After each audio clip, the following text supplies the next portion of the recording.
The Boss Husband. Credit to the author. 551 hanggang 57. Ang mga pangalan po na nandito ay galing sa mga name generator. Kaya kung meron man pagkakatulad sa mga pangalan ng totoong tao o lugar, ito ay tunay na hindi sinasadya. Ang kwentong ito ay rated SPJ. Striktong patnubay sa mga walang jowa. Ito ay bawal din sa bata at matatandang walang asawa. Hindi sinagot ni Melvin ang tanong. Ang tanging nasa kanya ay ang kanyang mga mata ay nakatutok sa balingkinitang katawan ni Joyce. Nahirapan siyang alisin ang mga ito. Habang si Joyce ay nakasuot lamang ng kanyang karaniwang kasuotan sa opisina, ang kanyang Japanese style at miniskirt kasama ang kanyang puting laced stockings ay nagpatingkad sa kanyang figure. Ang kanyang mukha na laging mukhang makatas na gaya ng peach bilang karagdagan sa kanyang slim na mga binti at kurbadong itaas na katawan ay madaling mapuko kahit na ang pinakanababanat ng mga lalaki. Natural, si Joyce ay nagbihis lamang ng ganoong paraan dahil nasanay na siyang maglaro ng mga laro sa opisina kasama si Justin, ngunit ngayon ay sinabing ang mga pagkilos ay nakinabang kay Melvin. Naiinis si Joyce nang mapansin niya ang nagbabagang titig ni Melvin. Nakakunot ang noo niyang naglakad pabalik sa kanyang upuan at umupo, pinipigilan ang lalaki na sumilip sa ilalim ng kanyang palda ng madalas. Nag-aatubili na binawi ni Melvin ang kanyang tingin bago ngumiti. Miss Anne, ang isang mabuting babae ay hindi kailanman naging madaling biktima. Kapag lalo kang napupuot at sinusubukan akong itulak palayo, mas maraming pagsisikap ang gagawin ko upang tame time na ituloy ka. Salamat Director Lawton para sa iyong pagpapahalaga. Ang isang ito ay walang iba kundi ang anak na babae ng isang negosyante. Ang aking katayuan ay hindi babagay sa isang mataas na opisyal ng gobyerno na tulad mo. Sa tingin ko ito ay sa iyong pinakamahusay na interes upang ihinto ang pagtugis na ito, sagot ni Joyce na may hangin ng kawalang interes. Napanatili ni Melvin ang ngiti sa kanyang mukha. Pagpunta sa mesa sa opisina, sinabi niya, Miss Anne, may alam akong isang medyo disenteng restaurant sa malapit. Gusto kitang yayain na uminom. Nakapag-book na ako ng pribadong kwarto. Sabi ko sa'yo, hindi. Kinuha ni Joyce ang isang folder at ibinaba ang kanyang ulo upang simulan ang pagbabasa nito, ganap na hindi pinapansin ang lalaki. Sumili ang lamig sa mga mata ni Melvin. Miss Anne, nang makita kitang lumabas sa telebisyon sa unang pagkakataon, naakit ako sa iyo. Mula noong bata pa ako, si Melvin, ay nakakita ng napakaraming babae mula sa maimpluwensyang pamilya, ngunit mangyaring maniwala ka sa akin, talagang tayo ay itinadhana. Hindi ako isang hindi tapat na lalaki na may mga babae sa likod ko. Bagamat naniniwala ako na ang paglalagay nito sa paraang ito ay hindi ko kayang patunayan ang sarili ko na bigyan ng pagkakataon si Anne. Naniniwala ako na si Miss ay hindi isang hindi makatwirang babae.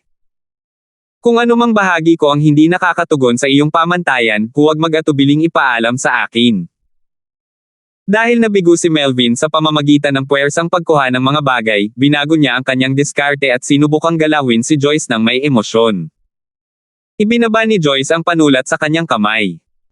Itinaas niya ang kanyang ulo, sinabi niya, Director Lawton, hindi talaga kita matatanggap. Ikaw man o hindi ang inilarawan mo ay hindi mahalaga sa akin. May isang lalaki sa puso ko na mahal ko. Imposibleng may ibang pumalit sa kanya. Ngumisi si Melvin matapos marinig ang kanyang mga salita. Talagang prangka si Miss Anne, pero wala akong pakialam. Sa pagkakaalam ko, dapat ang tinutukoy mo ay ang direktor ng kumpanyang ito na pinangalanang Justin. Tama ba ako? Naging malamig ang ekspresyon ni Joyce. Nakatingin ka sa amin.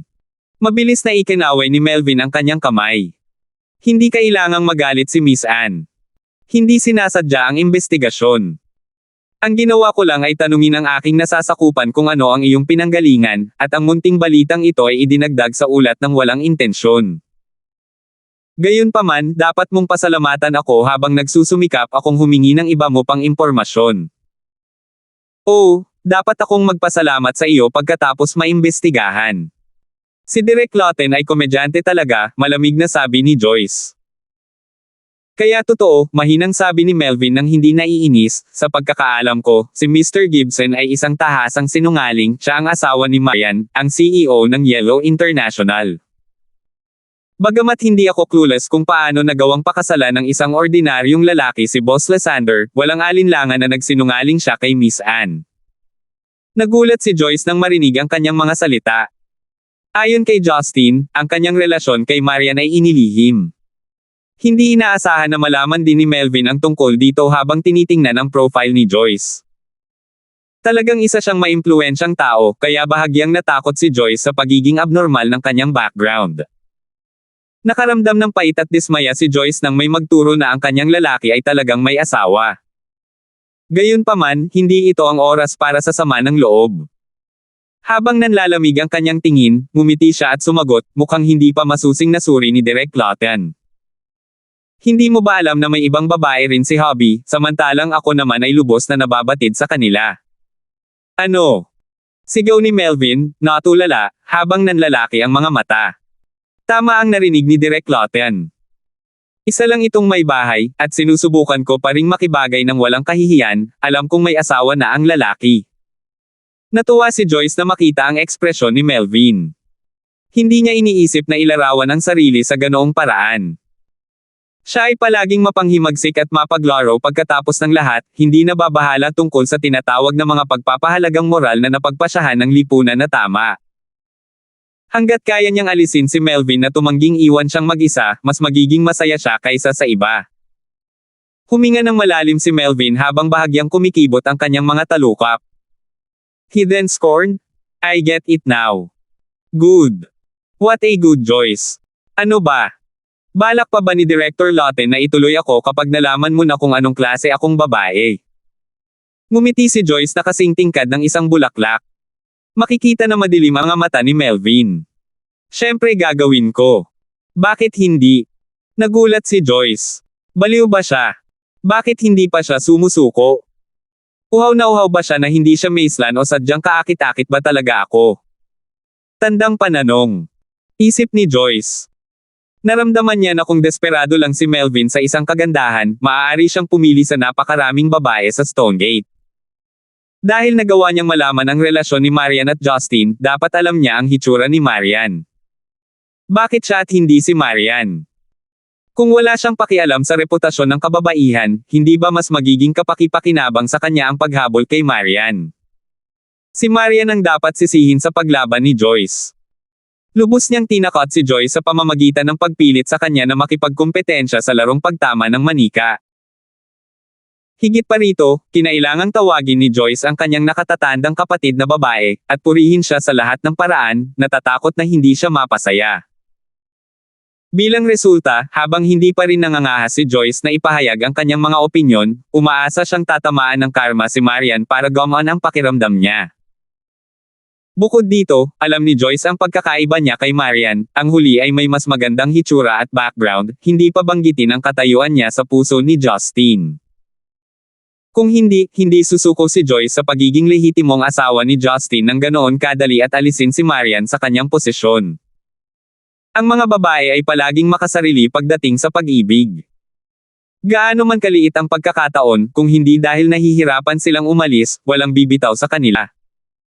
Ngumisi naman si Melvin, since Miss Anne is dishonest, I will just be straightforward with you then. There are countless women who want me, while a few of them look just as good as Miss Anne. However, upon seeing you for the first time, I concluded that there will be only one. That is you. Dahil ganito ang ugali ni Miss Anne, naniniwala ako na ang kasal ay hindi nahuhulaang sa hinaharap. Gayunpaman, kapag taos puso kong ipinahayag ang aking interes, tinapakan mo ako na parang walang negosyo, kaya hindi ako madaling sumuko. May premonition si Joyce nang mawala si Melvin sa kilos ng isang Ginoo. Pinilit ang sarili na manatiling kalmado, sinabi niya, ano ang gusto mo? Ito ang opisina ng Yellow International. Opisina. Natatawang sabi ni Melvin. So what if it's Yellow International? Walang media company ang mag-uulat ng balita ng kumpanyang ito hanggat ako ang may final say sa bawat event na gaganapin ng entertainment company ninyo. Ang kailangan ko lang ay 1 minuto para pigilan ang lahat ng artist ng Yellow International na dumalo sa mga event sa pamamagitan ng paggamit ng impluwensya ng aking pamilya. Napuno ng takot ang mga mata ni Joyce. Siya ay isang dalaga lamang kung tutuusin. Bagamat 31 pa lang si Melvin, siya ay mula sa isang pangunahing angkan ng angkan, na nagbigay sa kanya ng posisyon na mayroon siya sa gobyerno. Ngayong nagkita na sila, gaano man kalmado si Joyce, tiyak na mahiyain siya. Humph! Natatakot ka ngayon, hindi ba? Ngumisi si Melvin, natutuwa sa takot ni Joyce. Walang paraan upang siya ay magpumiglas. Kahit gaano pa kayaman ang isang negosyante, wala pa rin silang halaga sa bansa. Joyce, sumama ka sa akin ngayon kung alam mo kung ano ang makakabuti para sa iyo.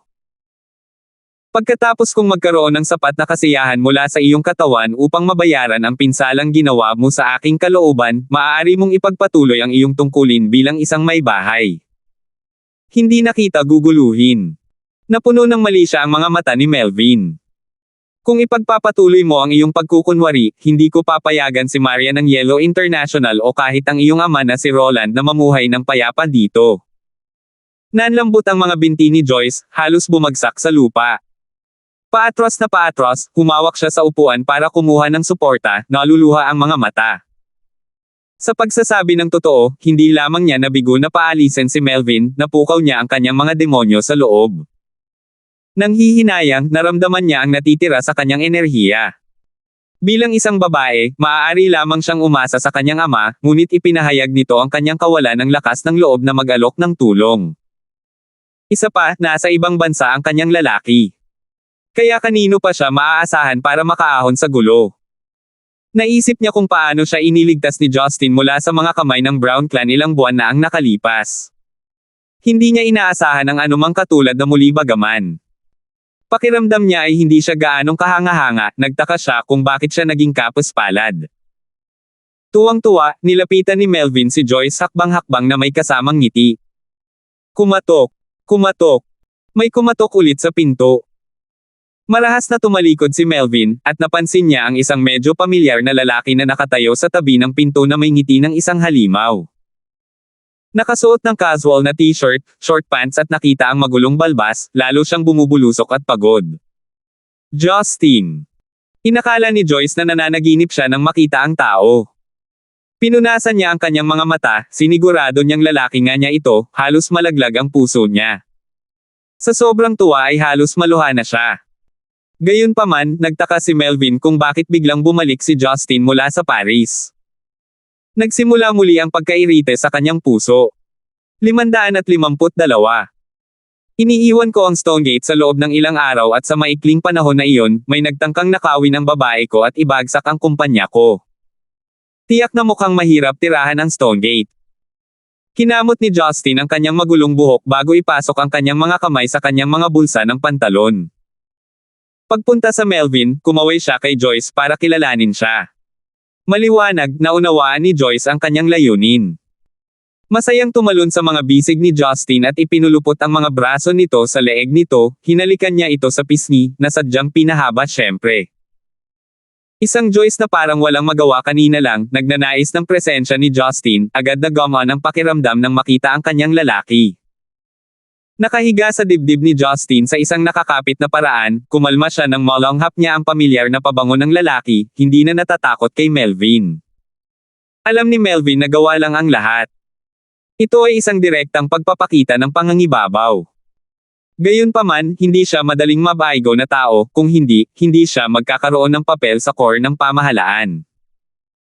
Habang ang background ng kanyang pamilya ay nasa equation, kung siya mismo ay hindi kaya, hindi sila papayag na gumawa siya ng anuman sa takot na masira niya ang pangalan ng pamilya.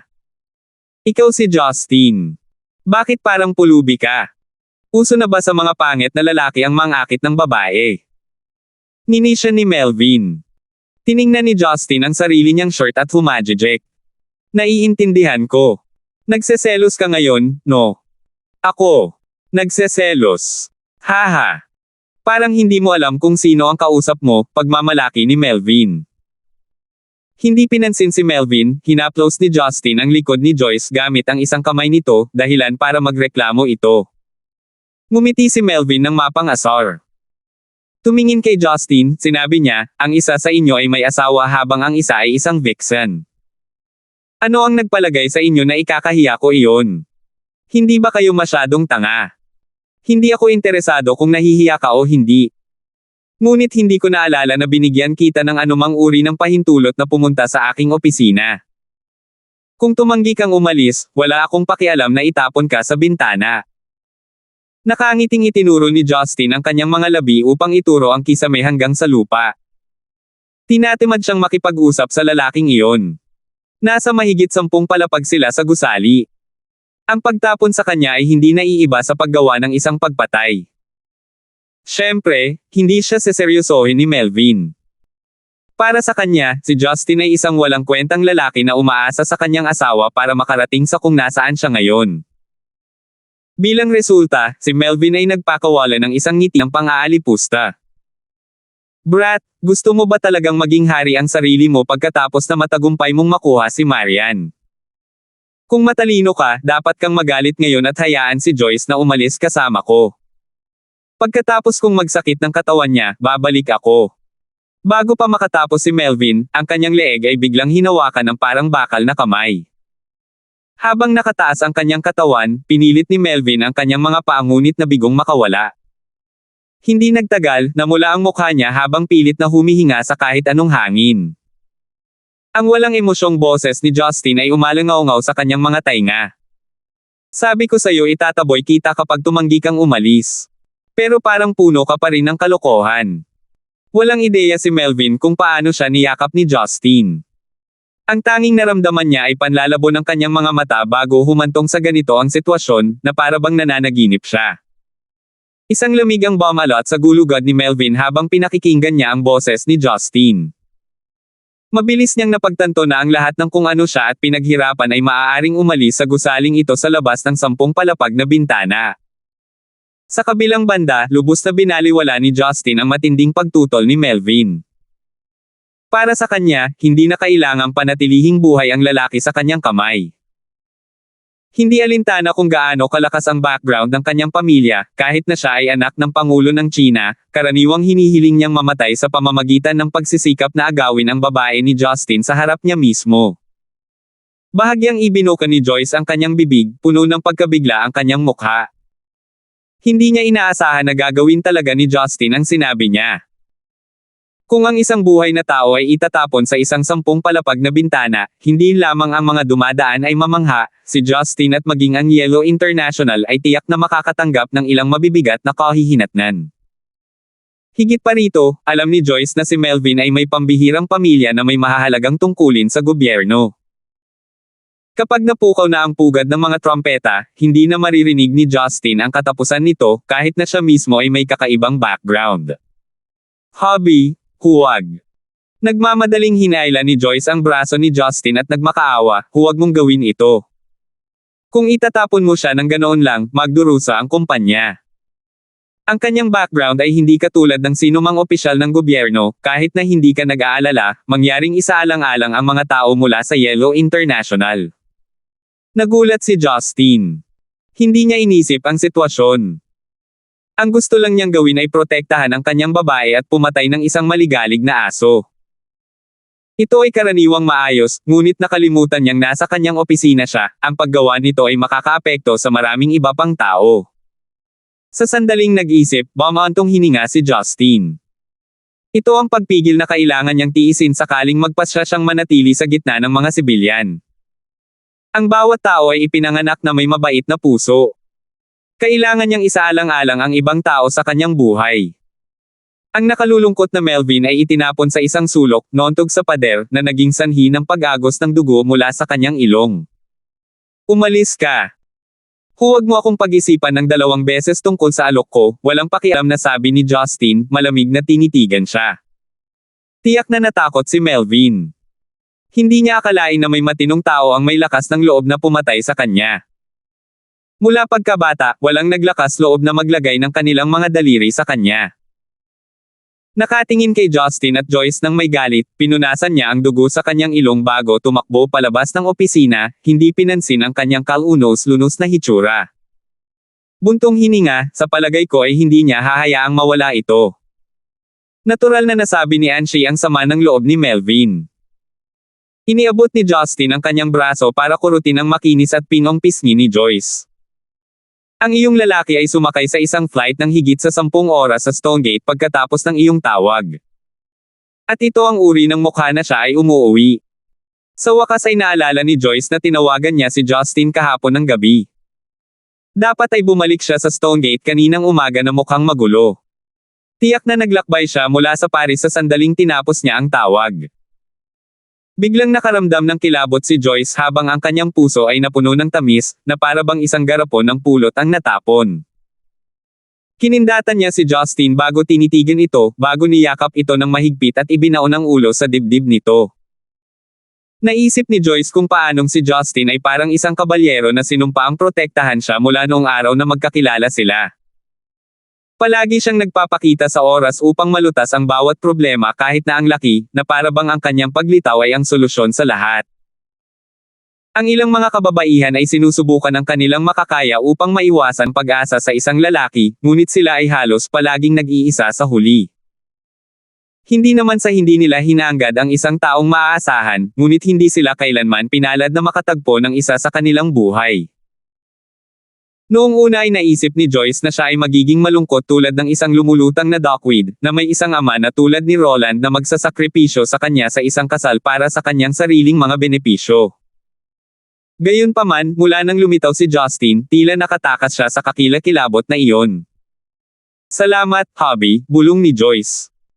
Bagaman ito ay hindi maganda sa mga tagalabas, pakiramdam ko ay napaka-blessed ko rin kahit na ako ay manliligaw mo lang. Hinawakan ni Justin ang baywang ng vixen, nakaramdam ng tagumpay nang marinig niya ang salitang pinagpala mula sa kanyang babae. Ngunit siya ay medyo hindi nasisiyahan din. Bakit hindi mo sinabi sa akin ng mas maaga? Kanina pa si Melvin para guluhin ka, hindi ba? Nagpout ng masama si Joyce. Akala ko kaya kung lutisin ang problema sa aking sarili, at hindi siya gumawa ng anumang bagay na labis, kaya hindi ka nakailangang guluhin. Hinampis ni Justin ang likuran ni Joyce, dahilan para mapaungol siya sa hindi kasiyahan. Kung hindi ako nakabalik sa oras, hindi na ito magiging problema, ngunit isang aksidente sa halip. Bagamat alam ni Joyce na bahagyang nagkukunwaring galit si Justin, bahagya siyang kinabahan, nagmamakaawa, hubby, huwag ka nang magalit. Narinig ko mula sa tatay ko na may mga tao mula sa matataas na lugar na sumusuporta sa kanya si Melvin. Nagalinlangan lang ako dahil maaari siyang magdala sa iyo ng hindi kinakailangang pasanin. Hindi ko intensyon na itago ito. Hubby, ipaalam ko kaagad sa iyo ang ganoong pangyayari. Alam ni Justin na malamang na nag-aalala siya sa kanya, kahit na ipinakita niya sa kanya ang bahagi ng kanyang kakayahan. Ngunit nangyari iyon sa ibang bansa pagkatapos ng lahat, alam ng lahat na mayroong isang tiyak na antas ng hadlang sa pagitan ng China at ng iba pang bahagi ng mundo. Kailangan niyang humanap ng ibang paraan para kumbansihin si Joyce na tumawag kaagad sa susunod. Noon, inagaw ni Justin si Joyce dahil sa mapagmataas na katangian ng isang lalaki. Ang pagkakaroon ng pakikipag-ugnayan sa kanya sa loob ng mahabang panahon, nadama niya na ang maliit na vixen ay sumakop sa isang disenteng bahagi ng kanyang puso dahil hindi niya ito papayag na magdusa ito sa anumang paraan. Sa takot na hindi pa rin nasisiyahan si Justin, itinaas ni Joyce ang kanyang ulo at hinalikan malapit sa kanyang mga labi. Namumula sa kanyang mapupungay na mga mata, sinubukan ni Joyce ang kanyang makakaya upang ipahayag ang kanyang pagkakasala at pagmamahal. Ginamit pa niya ang kanyang dila paminsan-minsan. Isa talaga siyang vixen. Tandang pananong. Nag-aapoy ang mga mata ni Justin.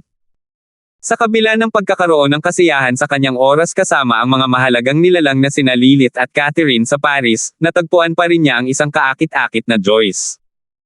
Hubby, gusto ko? Pakiusap ni Joyce na parang spoiled na bata. Habang bumibilis ang kanyang hininga, isinandal niya ang kanyang dibdib kay Justin. Kinurot ni Justin ang kanyang likuran at nasiyahan sa katigasan. Na may masamang ngiti sa kanyang mukha, sinabi niya, 10 oras na akong nakasakay sa eroplano at hindi naligo ng mas matagal kaysa doon. Gusto ba talaga ng Vix na ito? I don't mind.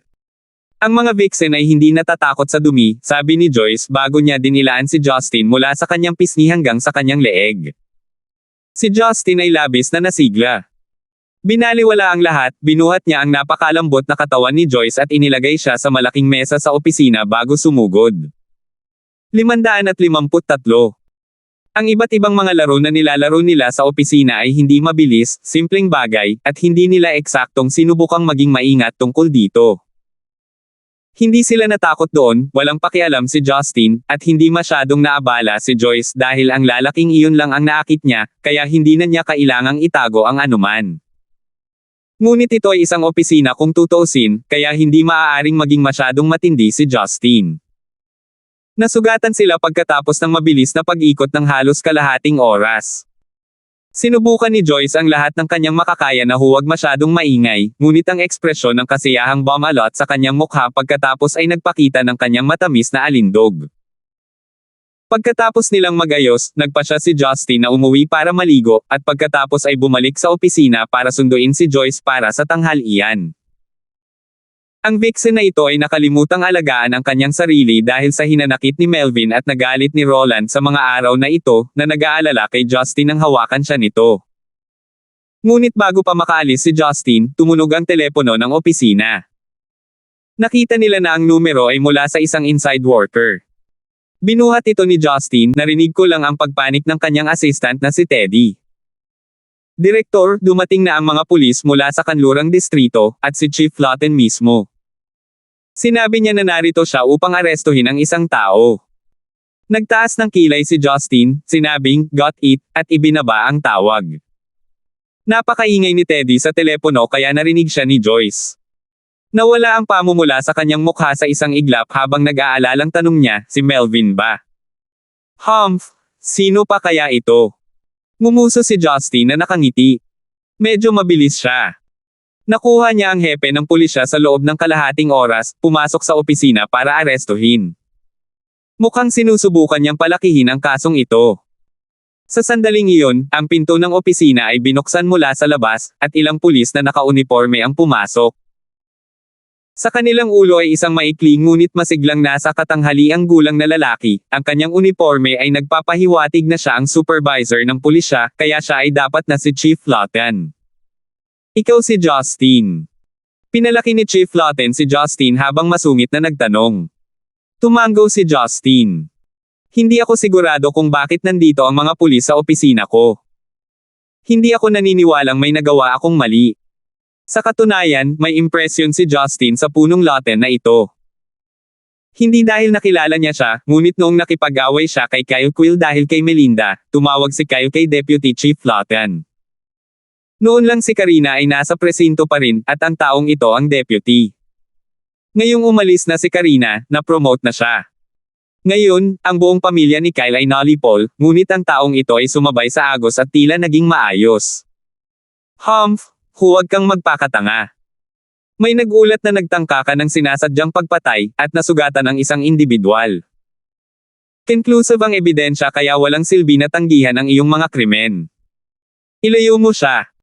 Nang walang sinabi pa, inutusan ni Chief Lawton ang kanyang mga nasasakupan na arestuhin si Justin. Ang ilang pulis ay sumugod at pinigilan si Justin nang hindi sinasadya. Si Joyce ay nasa gilid na nanunood sa gilid, hindi alam kung ano ang gagawin. Hindi naisip ni Justin na lumaban, walang paraan na makakapatay siya ng grupo ng mga pulis sa sikat ng araw dahil hindi pa siya handang umalis sa lungsod na ito. At saka, sinusunod lang nila ang utos ni Chief Lawton at wala silang kasalanan sa kanilang sarili. Hindi inisip ni Justin na pagkatapos tawagan ni Kyle si Chief Lawton na arestuhin siya, hindi nang ahas si Chief Lawton na hawakan siya matapos makita ang profile niya noon. Dapat ay mayroong ilang isyu na itinaas sa impormasyon ni Justin, at nagkaroon siya ng espesyal na pagtrato kay Karina. Ngunit ngayon, sa sandaling naisin ni Melvin na siya ay arestuhin, si Chief Lawton ay kailangang tiyakin na ito ay ginawa ng madalian. Maliwanag, ang impluwensya ni Melvin ay mas malaki kaysa kay Kyle ng Quill Clan, at nalampasan pa niya ang Collins Clan kung saan nagmula si Karina. Ito ay medyo nakakagulat. Ilang empleyado ang nakatayo sa labas ng opisina, kasama sina Teddy at Juan Gia. Natakot silang hindi makapagsalita nang makitang banihag si Justin, at nakatingin lang sa kanya nang nag-aalala, hindi alam kung ano ang gagawin. Huwag barado ang lugar, at bumalik sa kung ano ka. Wala ako sa death row. Nagbiro si Justin, at lumingon kay Joyce. Huwag kang mag-alala, babalik ako kaagad. Sa isang tabi, malamig na tumawa si Chief Lawton. Huwag ka na maradong magloko. Wala kang karapatan kung babalik ka. Tara na. Dahil doon, itinulak ng pulis ang mga manggagawa at inihatid si Justin palabas ng opisina. Walang magawa si Joyce habang dinadala si Justin, lumuha ang kanyang mga labi. Bagamat alam niya na si Justin ay may nakakatakot na kakayahan, ito pa rin ang istasyon ng pulisya, at halatang pinuntirya siya ni Melvin. Gaano man kalakas si Justin, hindi niya kayang harapin ang isang pambansang institusyon.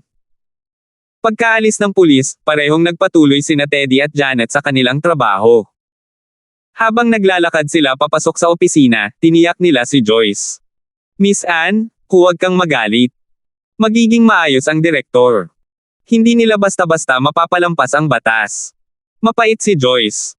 Bilang bahagi ng isang upper-class clan, alam niya na ang ilang kapangyarihan ay lampas sa batas, ngunit hindi niya ito basta-basta masasabi. Sinabi ni Janet, Miss Anne, dapat ba naming ipaalam sa pamilya ni Director Gibson? O tumawag ng abogado para sa kanya? Pamilya. Tandang pananong. Nag-alinlangan si Joyce. Dapat ko bang ipaalam sa pamilya niya ang tungkol dito? Paano kung hindi ko sinabi sa kanila pero nabalitaan nilang inaresto si Justin, magagalit ba sila na hindi ako ang nagsabi sa kanila? Ngunit kung sasabihin ko ba sa kanila, masisisi ba ako ni Justin sa pag-aalala sa kanila? Pagkatapos ng ilang pag-iisip, nagpasya si Joyce na tumawag ng isang abogado at ipaglaban ang kanyang mga karapatan. Mas mabuting huwag na lang maglibot at magkagulo. Nang makaalis ang dalawang empleyado, itinaas ni Joyce ang telepono sa tabi ng mesa, at tinawagan ang pinakamahusay na abogado sa Stonegate na kilala niya. Pagkatapos noon, nagdebate si Joyce kung tatawagan si Roland, ngunit sumuko. Takot na takot si Roland kay Melvin, paano niya lalabanan si Melvin sa pamamagitan ng pagtulong kay Justin. Maya-maya lang, may kumatok sa pinto. Naisip ni Joyce na ito ay isang manggagawa. Pumasok ka. Ngunit dalawang estranghero ang pumasok, isang lalaki at isang babae. Ang lalaki ay matangkad at malaki at mukhang isang sundalo na may angkop na short-sleeved na gray na kamiseta. Maaliwalas ang kanyang mga kalamnan sa ilalim ng kanyang kamiseta. At mukhang sariwa at palakaibigan ang babae. Hanggang dibdib lang ng lalaki ang kanyang taas. Nakasuot siya ng simpleng sando at maong, walang make-up. Kayo, tinitigan sila ni Joyce ng walang tiwala. Ngumiti ang babae. Ikaw ay Joyce, Miss Anne, tama ba? Tumango si Joyce. Paano nila ako nakilala? Ako si Pamela, at siya si Sky Dragon. Tinuro ni Pamela ang lalaking katabi niya. Gusto naming sabihin sa iyo na kung gusto mong iligtas si Justin, ang pagtawag sa kanyang pamilya ay ang pinakamagandang opsyon. Si Joyce ay hindi tanga at alam kaagad na ang dalawang ito ay tiyak na kilala si Justin at may planong iligtas siya. Galit na galit niyang hinawakan ang braso ni Pamela, at emosyonal na sinabi, Miss Pamela, Mr. Sky Dragon, may iligtas mo ba si Justin? Nakikiusap ako sa iyo na tulungan mo siya, pakiusap, lahat ng ito ay dahil sa akin kaya siya nagkakaproblema, siya ay sinisiraan. Sa pagtingin sa pagkabalisa ni Joyce, nagpalitan ng mapait na ngiti sina Pamela at Sky Dragon. Hindi sila nag-aalala na si Justin ay sinisiraan dahil hindi iyon mahalaga. Ang inaalala nila ay ang pagpigil sa mga hanggal na iyon sa istasyon ng pulisya na hindi mairita si Justin na baka sila ay mapatay, kung gayon ang Yellow Flame Iron Brigade ay talagang mawawala ng mukha. Mula nang ipa-recall si Karen sa Central City, ang tungkulin ng pangangasiwa kay Justin ay ipinasa kay Pamela at sa nagpapagaling na Sky Dragon. Ngayong sila na ang mag-asawa ng Yellow Flame Iron Brigade, nalaman ng bagong general na si Martin Collins na medyo malapit sila kay Justin. Sa masusing pagsasaalang-alang, sila ay pinahintulutan na magpahinga ng 1 o 2 taon, at itinalagang bantayan si Justin sa mga kritikal na sandali. Siyempre, ito ay upang matiyak na hindi niya sirain ang mga bagay para sa Yellow Flame Iron Brigade. Noong una ay inakala ni na Pamela at Sky Dragon na pagkatapos ng nangyari sa Zeng Clan, walang mag-uudyok kay Justin. Ngunit siya ay tila nabalisa, na naprovoke Yellow Flame or Red Flame. Noong una ay inakala ni na Pamela at Sky Dragon na pagkatapos ng nangyari sa Zeng Clan, walang mag-uudyok kay Justin. Ngunit siya ay tila nabalisa na naprovoke ni Melvin sa sandaling bumalik siya sa Stonegate mula sa Paris. Si Melvin lamang ay hindi ganoon kalaki ang banta, ngunit ang kanyang support system ay isang bagay na kahit ang Red Flame Iron Brigade ay hindi madaling mahawakan. Kaya't hindi nila direktang sinundo si Justin mula sa istasyon ng pulisya, ngunit lumihis upang ipaalam ni Joyce ang pamilya ni Justin. Siyempre, ang pangunahing tao na kailangang maabot ng tawag ay si Rebecca. Miss Anne, huwag kang masyadong kabahan. Tiyak na magiging maayos si Mr. Gibson, nag-aalala lang kami na maging masyadong magulo ang mga bagay-bagay para linisin. Kaya't mangyaring tawagan ang pamilya ni Justin, lalo na ang kanyang ina, kung gayon, may lalabas na makatwirang solusyon. Malumanay na nagsalita si Pamela bilang isang babae, alam niya kapag may problema ang lalaking mahal mo, kahit ano pa ang mahirap kontrolin ang iyong takot. Ito ang dahilan kung bakit halos maubusan siya ng luha sa pag-iyak ng malubha ang pagkasugat ng Sky Dragon ng Sandstorm. Bahagyang natigilan si Joyce.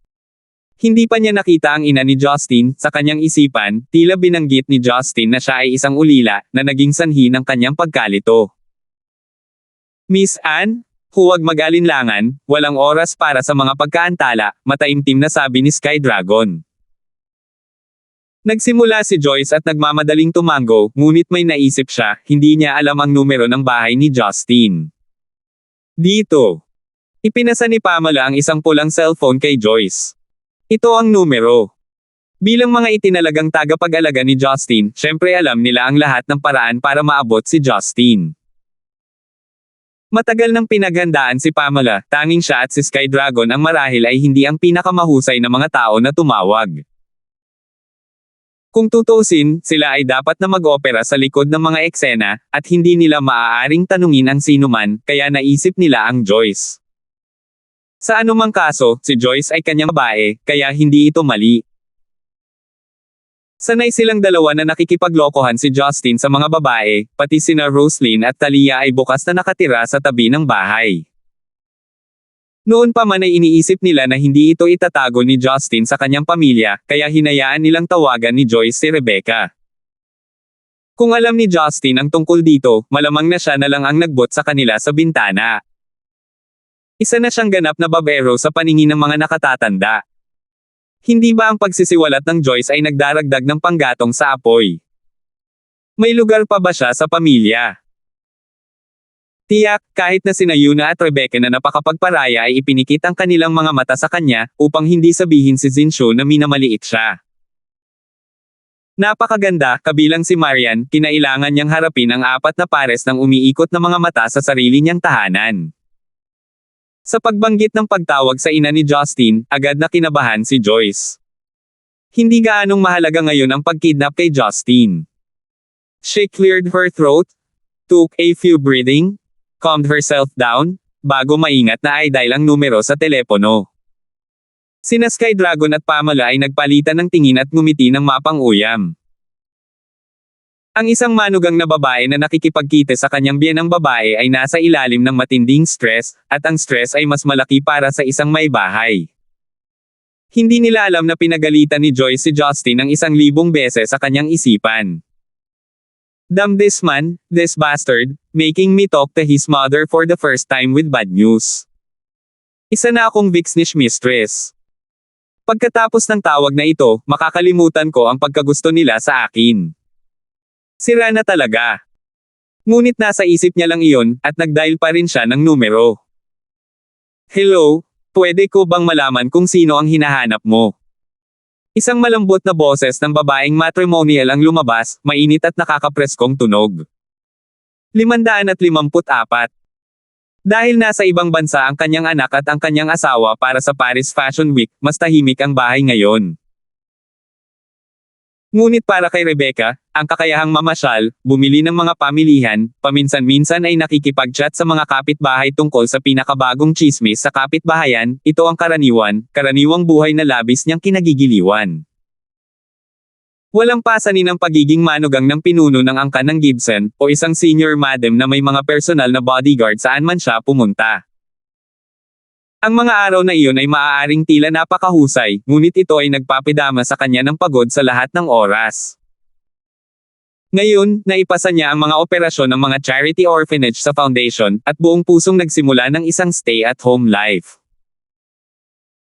Bagamat ang mga panloob na problema ng angkan ng Gibson ay hindi nalutas, dahil ang kanyang 20 higit na taong kasal kay Parley ay bumagsak, sa pamamagitan nito, nagawa niyang muling matuklasan ang kanyang panganay na anak na nawala sa loob ng 20 taon. Pakiramdam niya ay maayos pa rin ang pakikitungo sa kanya ng langit, kahit na ang anak na ito ay palaging nag-aalala.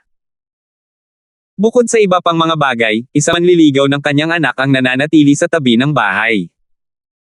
Plus truthfully mas gusto niya itong Roslyn girl. Kung tutuusin ay mas maalalahanin at kaibig-ibig si Roslyn kumpara sa nagyayelong si Marian. Kahit na alam niya na si Roslyn ay mula sa isang gangster family, at siya ang underground queen ng Red Thorn Society of Stonegate, hindi ibig sabihin na dapat siyang maging masamang tao, tama ba? Si Rebecca ay hindi maikli ang paningin, konserbatibong babae.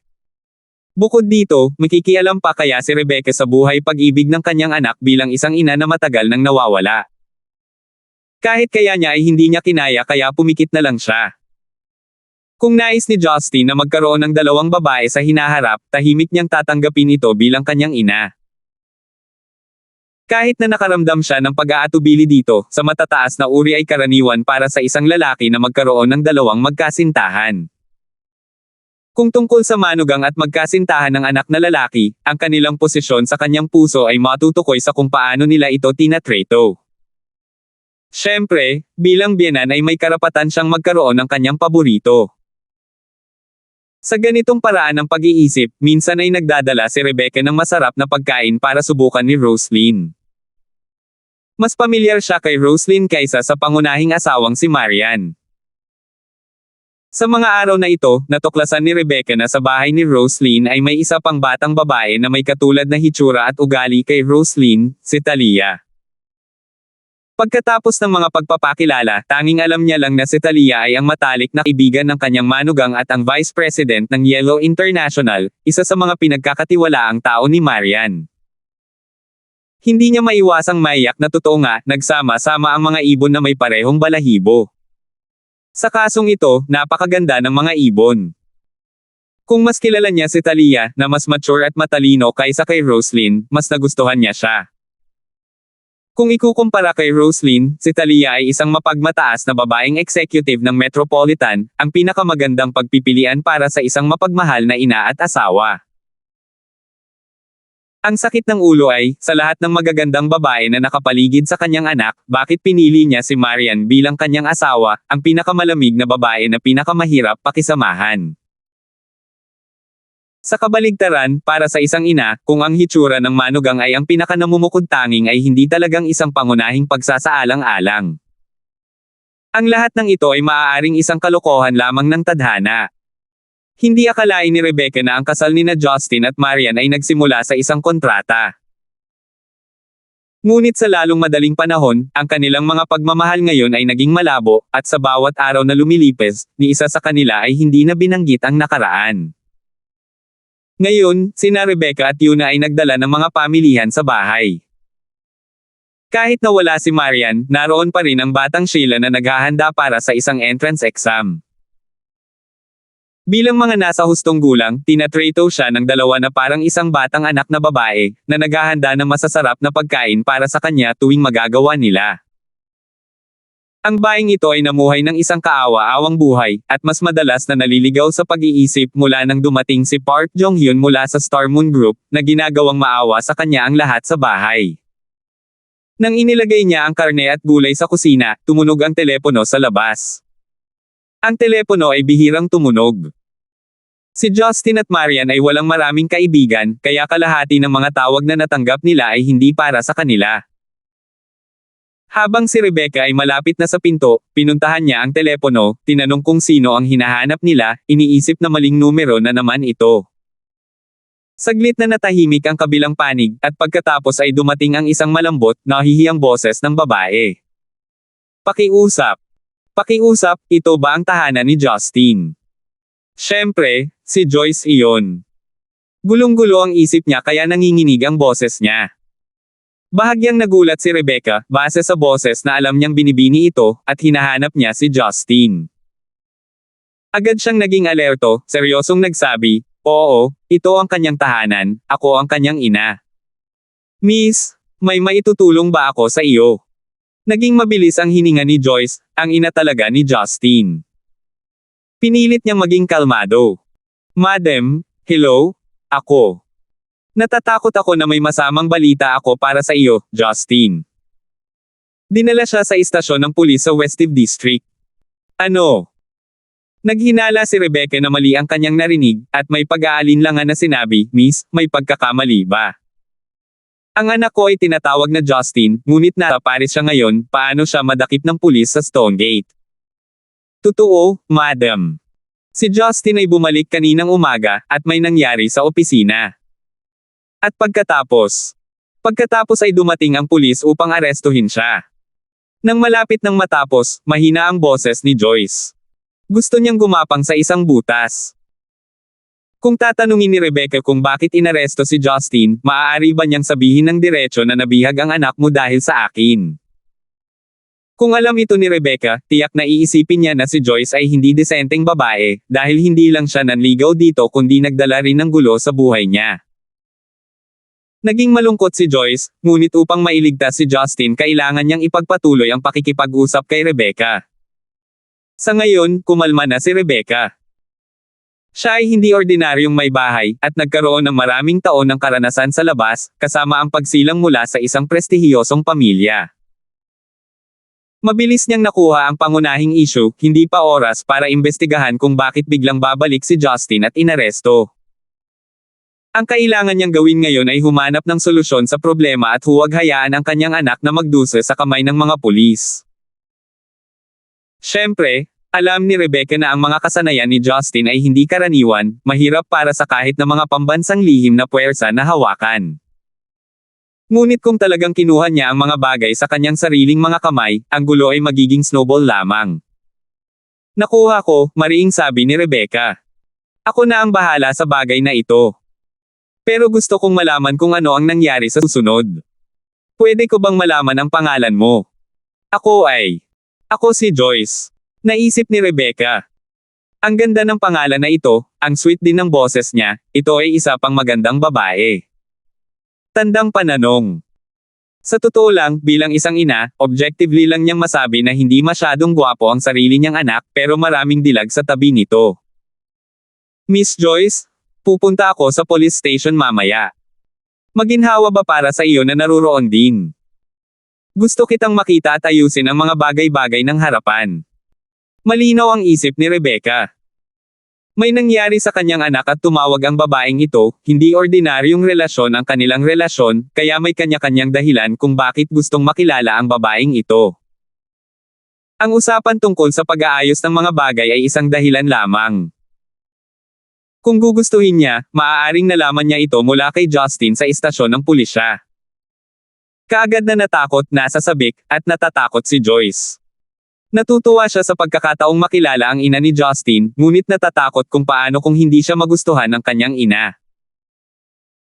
Bilang isang may bahay, malamang nawala siya sa mabuting biyaya ng kanyang ina, at marahil ay pinapuna pa bilang isang vixen na nagdudulot ng problema. Ngunit si Joyce ay nag-o-overthink dito. Sa pagpapalaki ni Rebecca, kahit na ito ang iniisip niya, hindi siya posibleng magkomento ng ganoong kabigat sa isang batang babae. "Sige, madam, siguradong pupunta ako dyan." Kahit na natatakot si Joyce, hindi siya nang ahas na tanggihan siya.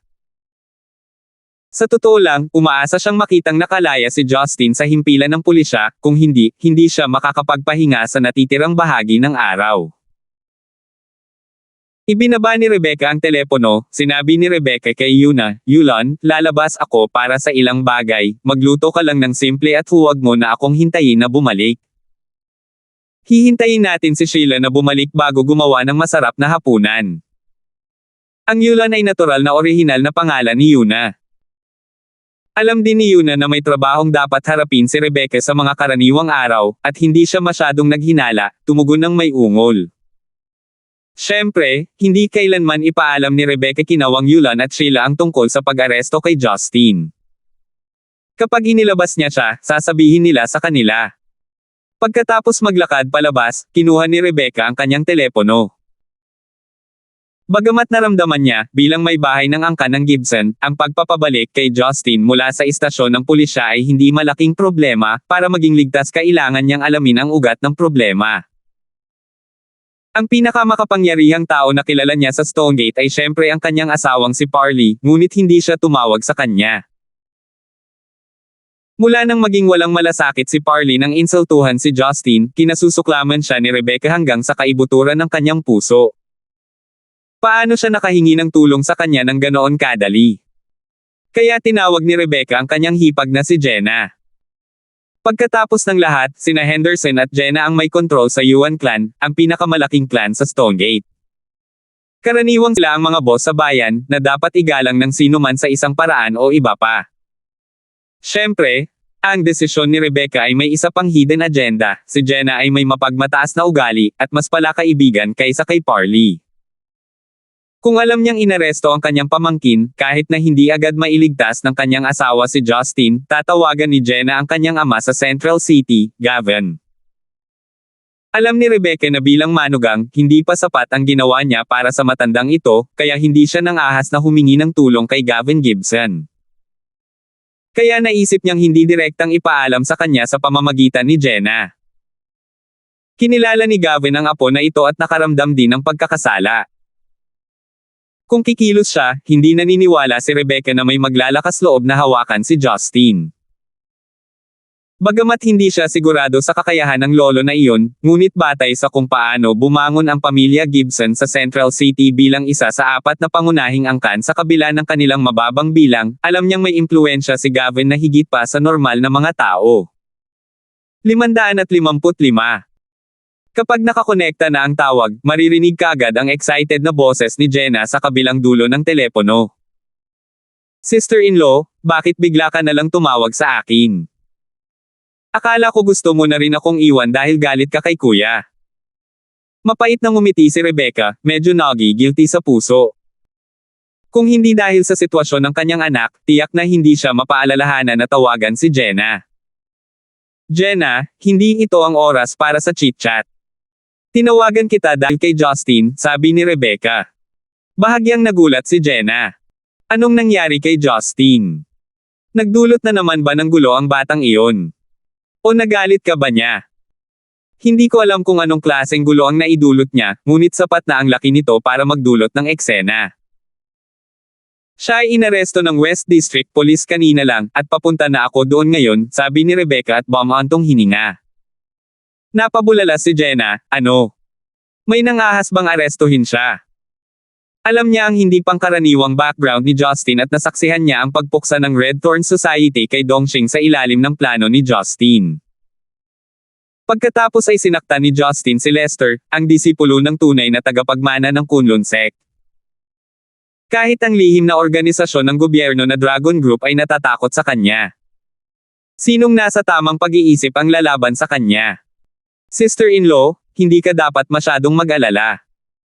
I bet isa lang itong bulag na nakainom ng gamot ng mali. Hihilingin ko kay Henderson na tawagan ang departamento ng pulisya at ayusin ang sitwasyon. Naniniwala akong magiging maayos na siya, mahinahong sabi ni Jenna. Bagamat naramdaman ni Rebecca na hindi ito simpleng bagay, umaasa siyang iyon ang mangyayari.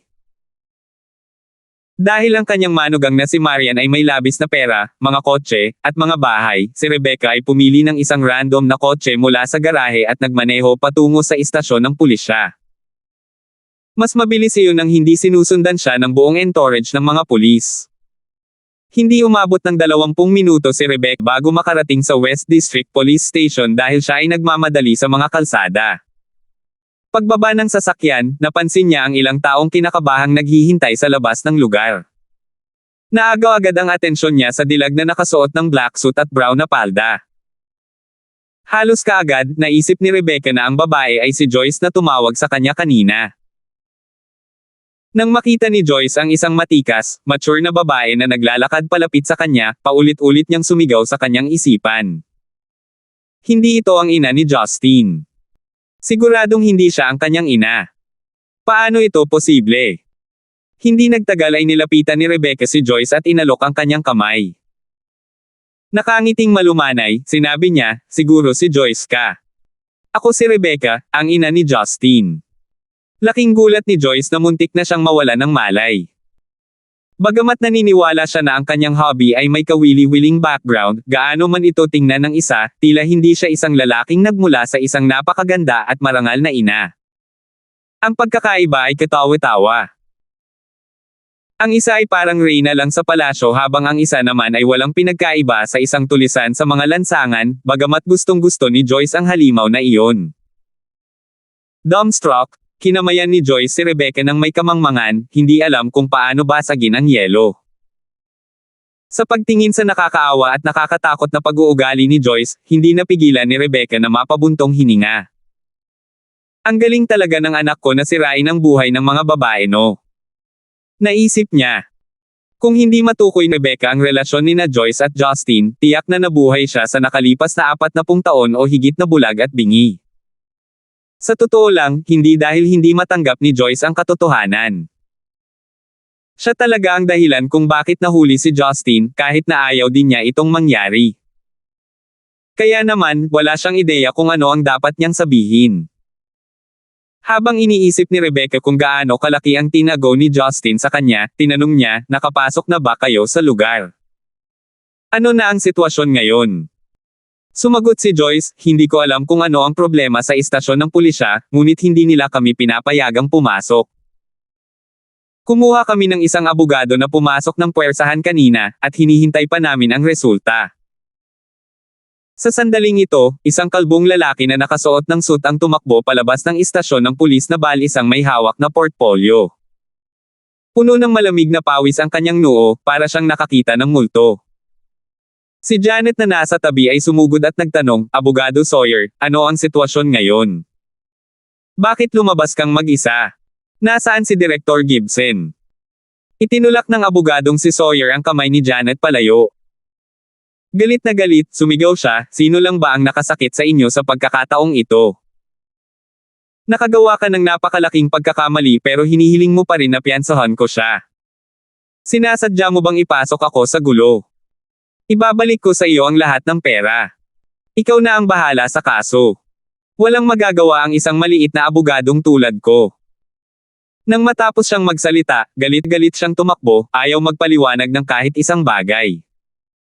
Nadismaya si Janet. Bakit nangyari ito? Sino lang sila? Hindi man lang natatakot ang abogadong si Sawyer sa mayor. Naniniwala ako na ang kaso ay hindi simple. Hindi lamang siya umatras mula sa kaso, ginawa niya itong mukhang seryoso, sabi ni Teddy. Kumunat ang noo ni Rebecca, napagtanto na tila iba ang sitwasyon sa inaasahan niya. Higit pa rito, dapat ay tinawag na siya ni Jenna ngayon. Bakit wala pang balita? Dahil dito, mas nakaramdam ng pag-aalala si Rebecca. Titingnan ko ang loob, hindi nasisiyahang sabi ni Rebecca bago siya naglakad patungo sa pasukan. Bago siya makarating sa pasukan, mayabang siyang hinarang ng 2 pulis. Paumanhin, may criminal interrogation ngayon. Hindi ligtas sa loob, please leave. Mayroon ka bang anumang palatandaan kung sino ako, at anong kahihinatnan ang kailangan mong harapin sa pagpigil sa akin? Tanong ni Rebecca habang malamig na nakatingin sa kanila. Siya ay may mataas na katayuan pagkatapos ng lahat. Ang kanyang titig ay nagdulot ng kaunting takot sa mga pulis. Gayunpaman, hindi alam kung bakit sila naging matapang.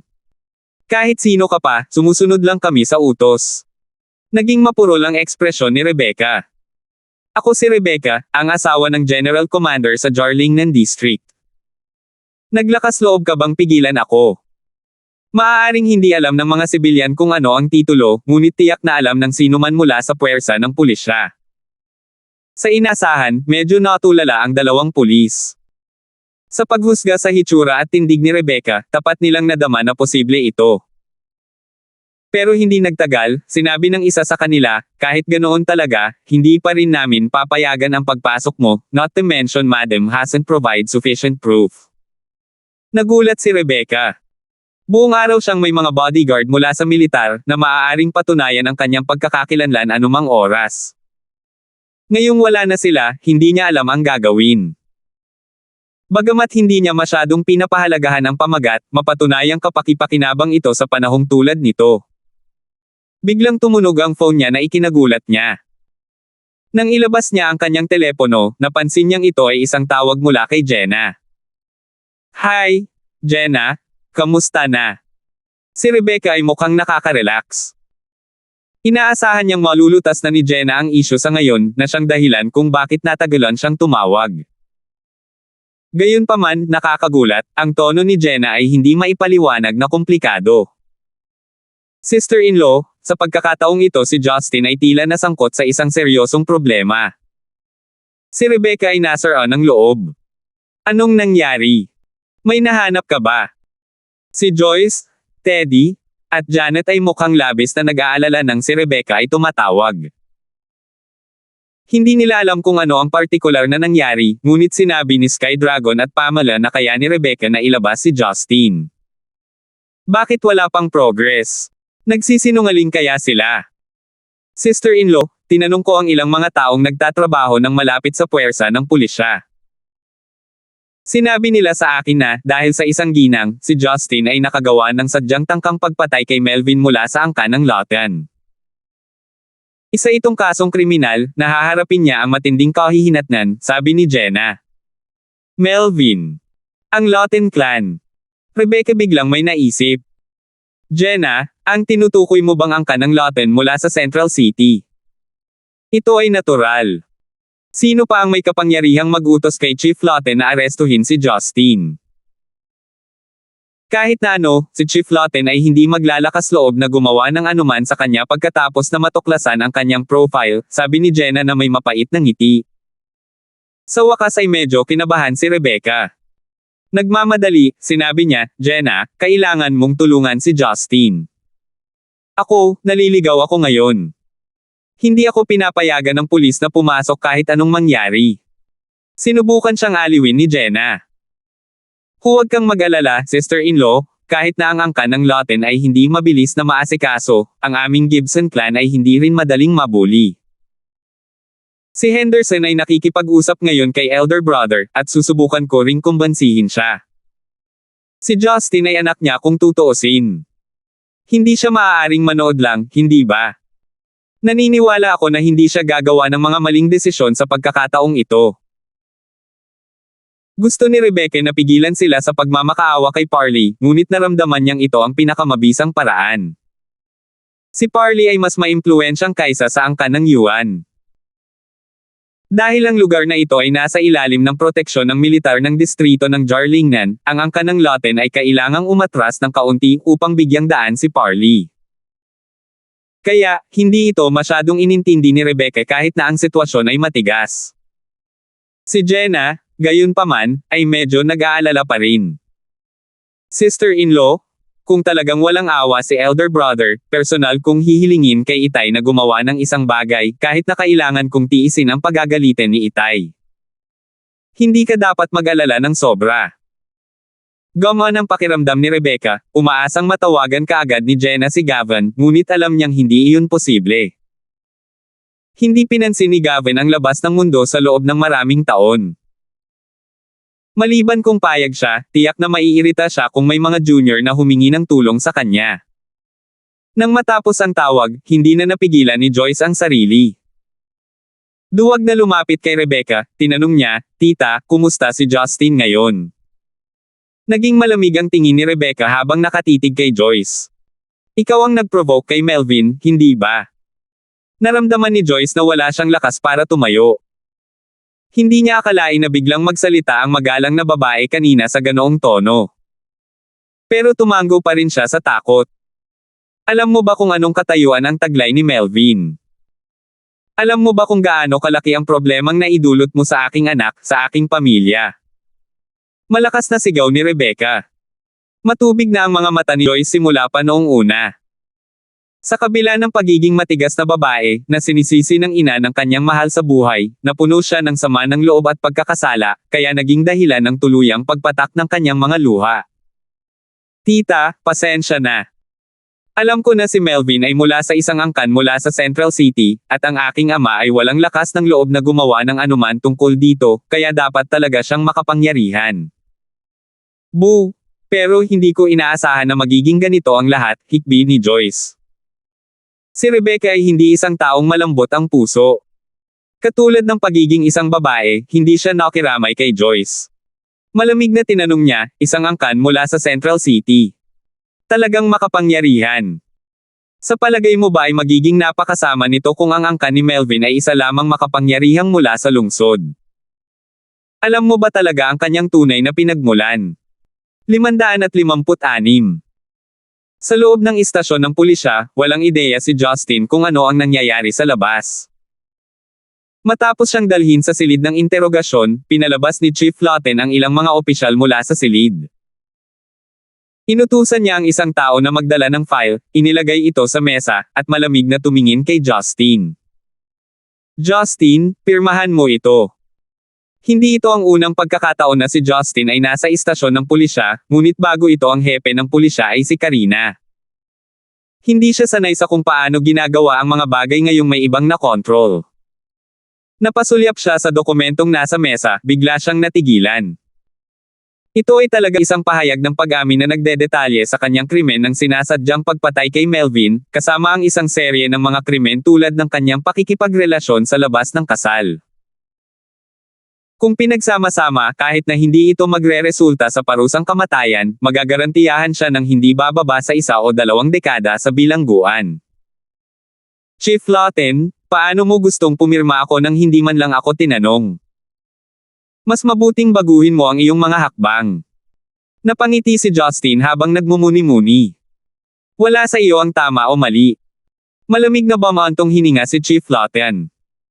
Nakita ko na ang background mo, napakaraming butas sa impormasyong ibinigay. At saka, ilang beses ka nang dinala ngunit pinalaya ng walang anumang parusa. Malakas ang hinala kung sangkot ka sa mga kriminal, at malamang ay isang undocumented immigrant.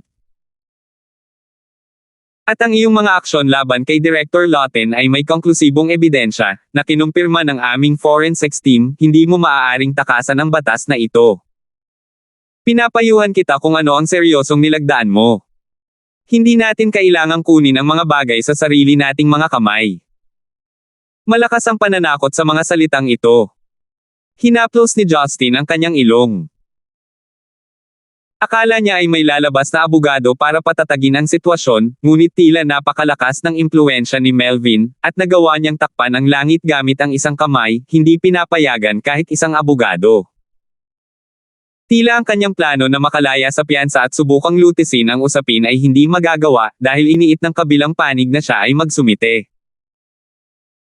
Ngunit ang labis na ikinagulat ni Justin ay kung paano kahit na matapos ito, walang sinuman mula sa Red Flame Iron Brigade ang nagpakita upang subukan at ipagkalat ang sitwasyon. Nangangahulugan ba ito na hindi sila naglakas loob na saktan si Melvin kahit para kay Justin? Ano man ang dahilan, talagang hindi nasisiyahan si Justin. Tinapik niya ang kanyang daliri sa desk, nag-isip ng kung ano, at nagtanong, Chief Lawton, paano kung hindi ako pumirma? Huwag pipirma.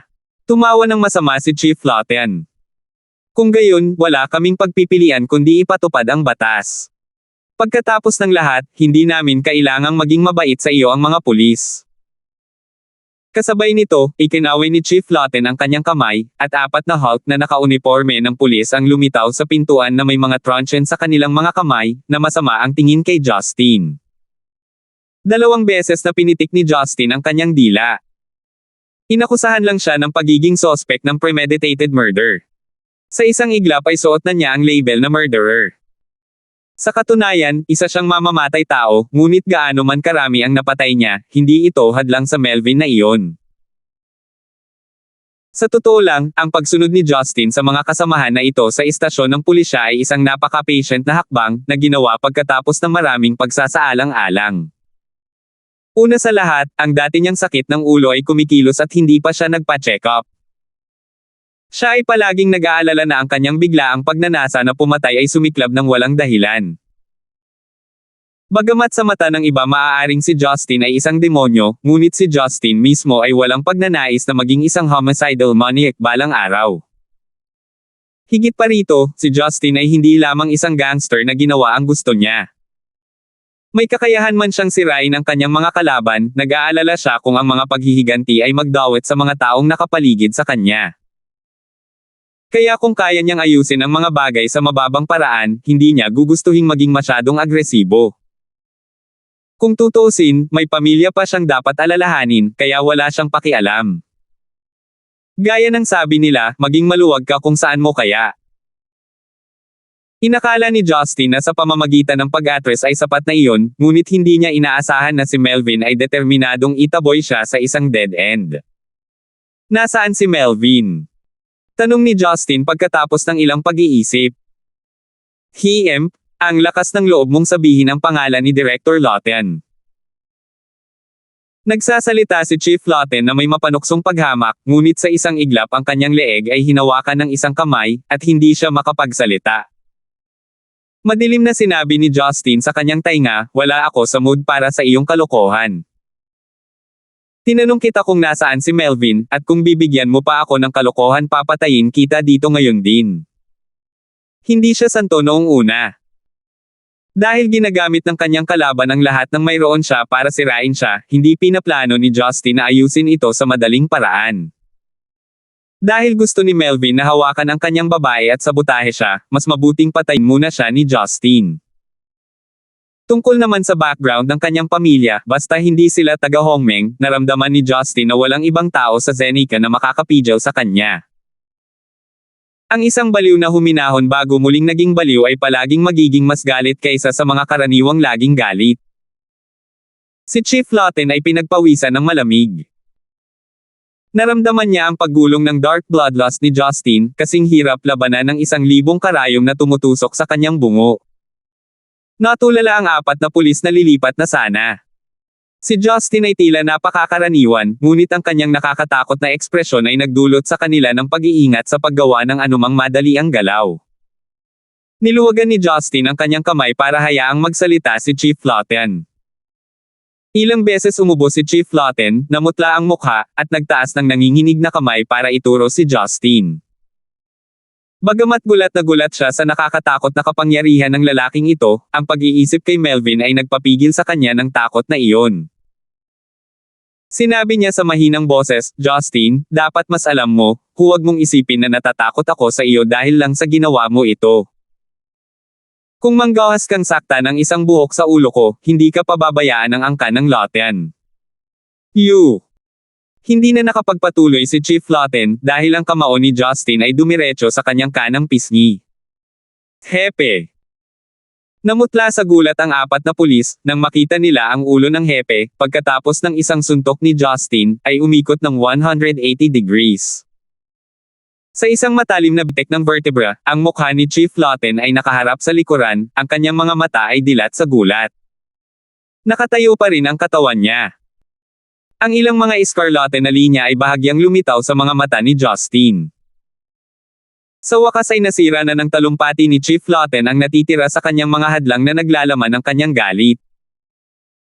Talagang hindi niya pinansin ang babala ni Justin para lang hindi niya masaktan si Melvin, isang krimen na higit pa sa kamatayan ang nararapat.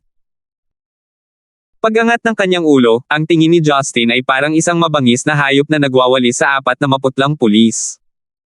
Sabihin mo sa akin, nasaan si Melvin? Gulat na gulat ang 4. Napatay ng lalaking ito ang hepe ng pulisya sa isang suntok ng walang babala. Nawalan ba siya ng malay? Kung tumanggi kang magsalita, mamamatay ka rin. Kumunat ang noo ni Justin. Naramdaman nila ang mapang-ipong kapangyarihan sa kanilang mga mukha at pakiramdam nila ay malapit ng gumuho ang buong silid ng interogasyon. Paano nila malalaman? Gusto nilang sabihin na hindi ko alam, ngunit hindi man lang sila nakakuha ng sapat na lakas para magsalita. Sa puntong ito, ang iba pang mga pulis na nakakita ng eksena sa silid ng interogasyon sa pamamagitan ng webcam ay lahat ay nasa gulo. Nakita na nila ng kanilang mga mata ang kanilang hepe ng pulisya na pinatay ng isang sospek, paano sila uupo na lang. Sa isang malakas na banda, sinipa ang pinto ng kwarto. Anong nangyari dito? Itaas ang iyong mga sinumpaang kamay. Chief, ikaw ay... Pinulot ng 12-dosenang mga pulis ang kanilang mga baril at pinalibutan ang silid ng interogasyon. Napagtanto na ang hepe ng pulisya ay nakahandusay sa sahig, sila ay nataranta, hindi alam kung ano ang gagawin, at naitutok lamang ang bar aisles ng 20-30 baril kay Justin. Inilabas ang mga safeties, tila handa na silang magpaputok. Nag-react ngayon ang 4 na pulis sa pamamagitan ng mabilis na paglabas ng kanilang mga baril, sumisigaw, "Justin! Itaas mo ang 2 kamay mo, mamamatay tao. Kung hindi magpapaputok tayo." Sa pagkakataong ito, totoo ang etikete ng mamamatay tao, ngunit ang biktima ay ang hepe ng pulisya, kaya lahat sila ay nagngangalit sa galit habang palihim na nanginginig sa takot. Nasaan si Melvin? Walang pakialam si Justin sa mga itim na nozzle na iyon, at nagpatuloy sa pagtatanong nito ng mahinahon. Bagamat may mga baril ang pulis, talagang nakabaril sila ng mga tao minsan o 2 beses sa buong karera nila. Nang makita kung paano pa rin sila tinanong ni Justin ng mahinahon sa harap ng kanilang mga baril, nagulat sila at hindi alam kung ano ang gagawin. Ano pa, hindi nila alam kung sino talaga si Justin o si Melvin. Sa totoo lang wala silang alam. Natahimik sandali si Justin. Sa pagtingin sa kung paano walang sumagot, inamin niya na marahil ay hindi nila alam, at gumawa ng isang hakbang upang umalis sa lugar. Hahanapin niya si Melvin kahit hindi nila masabi sa kanya. Mag-freeze. Huwag gumalaw. Isang hakbang at magpapaputok na tayo. Dumagundong ang ilang magigiting na opisyal. Siyempre hindi sila papansinin ni Justin. Para sa kanya, ang mga bala ay hindi isang banta, kahit na ito ay pinaputok ng point blank. Sa sumunod na sandali, hindi na kinaya ng mga pulis. Sa pangunguna ng 4 na unang binyantaan ni Justin, pinisil nila ang mga gatilyo. Sa labas ng istasyon, madilim ang kapaligiran sa ilalim ng madilim na kalangitan. Sa pakikinig sa malakas na pagsaway ni Rebecca, hindi makapagsalita si Joyce. At sina Teddy at Janet ay parehong naawa sa kanya ngunit hindi sila humadlang. Pareho silang mga taong maunawain na nakikita na ang ina ni Director Gibson ay hindi simple. Pagkatapos ng maraming malakas na pagsaway, sa wakas ay napagod si Rebecca, at huminto sa pagsasalita, naghahabol ng hininga na may maputlang mukha. Isang mahabang buntong hininga ang ibinigay niya at namula ang mga mata. Tahimik nang humihikbi si Joyce na may tuloy-tuloy na pagluha. Kinasusuklaman niya ang kanyang sarili sa pagdudulot ng kaguluhang ito, at kinasusuklaman niya ang kanyang sarili sa pagnanais na maging host. Wala siyang paliwanag bilang tugon sa pagbulyaw ni Rebecca, lahat ng mayroon siya ngayon ay iniligtas ni Justin, ngunit ang dinala niya sa kanya bilang kapalit ay problema. Kahit na hindi sabihin ni Rebecca, mahihirapan siyang pawiin ang kanyang galit sa sarili. Saglit na ipinikit ni Rebecca ang kanyang mga mata, pinakalma ang kanyang sarili hanggat maaari. Sa tabi niya ay narinig niya ang humihiki ni Joyce. Lumingon siya sa babaeng ito na lumuluha, ang kanyang magandang mukha na puno ng kalungkutan, ngunit wala pa ring sama ng loob pagkatapos ng tirada na kanyang pinakawalan. Napagtanto ni Rebecca na marahil ay sumobra na siya sa kanyang pagbulyaw. Ang batang babae na ito ay taos-pusong nag-aalala tungkol sa kanyang anak, at ang kanyang kagwapuhan na nag-udyok sa ibang lalaki ay hindi niya kasalanan. Siya ay bata pa minsan. Walang mali o tama sa mga usaping ito sa pagitan ng mga lalaki at babae. Hey! Hindi napigilan ni Rebecca ang pagsisisi, at inabot niya ito upang hawakan at tapikin ang malambot na balikat ni Joyce, at magiliw na sinabing, "Huwag kang umiyak." Nanginig ang katawan ni Joyce, at hindi makapaniwalang itinaas niya ang kanyang ulo, ang maluha-luha niyang mga mata ay blanko na nakatingin kay Rebecca. Isang mahirap na ngiti ang ibinigay ni Rebecca. "Miss Anne, nawala na ako ng kontrol sa sarili ko. I apologize for that. The fault is not lie with you, so I shouldn't be me you so." Hindi. Nagmamadaling umiling si Joyce at mahinang sinabi, "Madam, kasalanan ko ito. Wala akong magagawa para tumulong pero si Justin lang ang dinadala ko ng gulo. Pwede mo akong pagalitan o bugbugin, galit ako sa sarili ko kaysa sa magagawa mo. Dapat napagtanto ko na ang background ni Melvin ay hindi pangkaraniwan, kung hindi rin matatakot ang tatay ko." Sa pagtingin sa pagsisisi, nakakadiri sa sarili na ekspresyon ng babaeng ito, nakaramdam si Rebecca ng kirot sa kanyang puso. Nalampasan ni Rebecca ang maraming paghihirap at nagkaroon ng kakaibang mata. Natural, naunawaan niya ang tunay na katapatan. Kahit na ang mabubuting babae ay umiyak ng same time na luha, na ibinigay ang kanilang mga puso sa kanyang sariling anak. Kahit na ang kanyang pagkakakilanlan ay hindi isang marangal, paano matitiis ni Rebecca na labis na sisihin ang isang babaeng labis na nagmamahal sa kanyang anak. Sa tabi nila, si Janet at Teddy ay humihikbi din sa loob na medyo naantig. Ang mga mata ni Janet ay nanlabo ng luha. Sa kumpanya, marami ang nakakaalam ng relasyon ng sekretarya ni Joyce kay Director Gibson. Naturally, bilang mga katulong ni Justin, sila ang mas nakakaalam. Gayunpaman, palagi nilang iniisip na naglalako lang ito.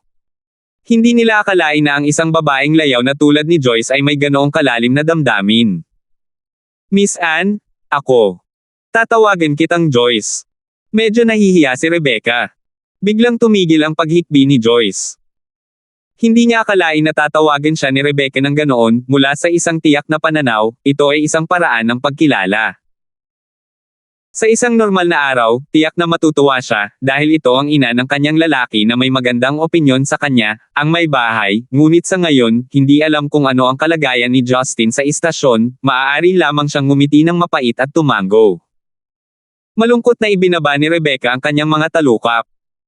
Hindi mo alam na masyadong mahalaga sa akin si Justin. Isang beses na akong nawala sa kanya sa loob ng mahigit 20 makit na taon, at sa sobrang kahirapan, sa wakas ay nahanap ko na siya. Pinaghirapan kong manatili sa tabi niya, kung may mangyaring masama, hindi ako magkakaroon ng lakas ng loob na mabuhay. Hindi alam ni Joyce na may ganoong nakaraan sina Rebecca at Justin. Hindi katakataka na hindi niya narinig na nagsalita siya tungkol sa kanyang ina, kaya magkakilala lang sila pagkatapos ng 20 taon.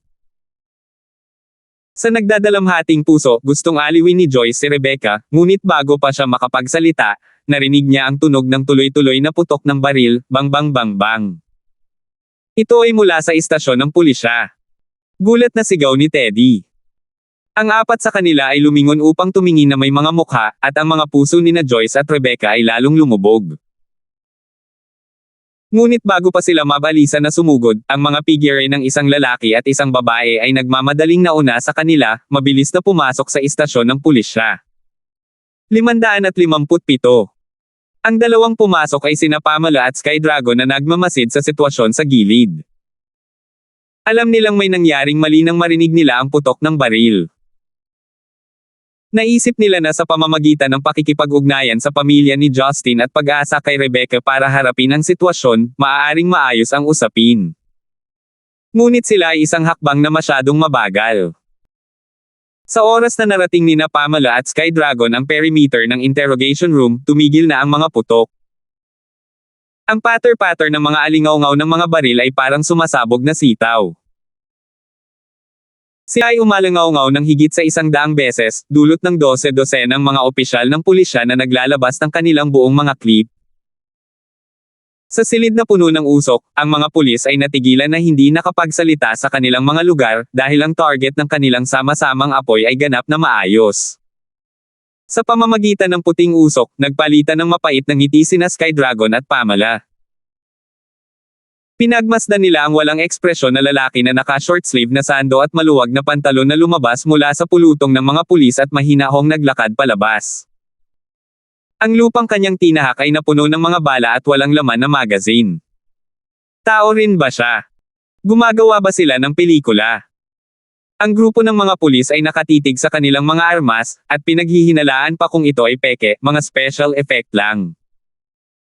Alam ni na Pamela at Sky Dragon na ang mga bagay tulad ng mga bala ay hindi man lang lalapit kay Justin bago pa pigilan ng kanyang protection at Truchi.